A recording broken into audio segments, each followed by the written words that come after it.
আর জমিদারের পুত্র বধূও যায়। একজন সামনের থেকে আসতেছে, একজন সামনের দিকে যাইতেছে। দুইজনের ক্রসিং এর সময় ভিক্ষুকের গায়ের কাদা জমিদারের পুত্র বধূর গায়ে লেগে গেছে। সে দুনিয়া আন্ধার করে ফেলছে, স্বামীকে ডাইকা নিয়ে আসছে, বলছে ভিক্ষুক আমার কাপড় নষ্ট করে দিছে। সে শুধু ভিক্ষুক ছিল না, বৃদ্ধ ছিল। বৃদ্ধ ছিল না শুধু, জীর্ণ ছিল, শীর্ণ ছিল, শরীরে কাপড় ছিল না, ফাটিরা কাপড় ছিল, পায়ে জুতা ছিল না, পেটে ভাত ছিল না।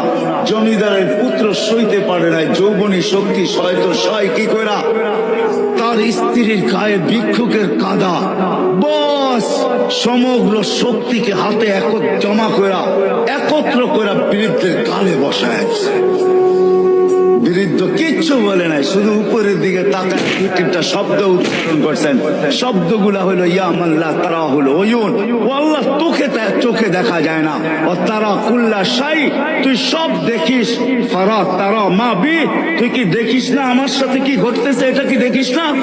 বলতে দেরি যুবক, মরতে দেরি হয় না। জমিদার চলে আসছে, প্রতিশোধ নিবে। বৃদ্ধের একদিকে মুচকি হাসি, একদিকে বলতেছে প্রেমের খেলা এমনই হয়। জিজ্ঞাসা করছে কিসের প্রেমের খেলা রে?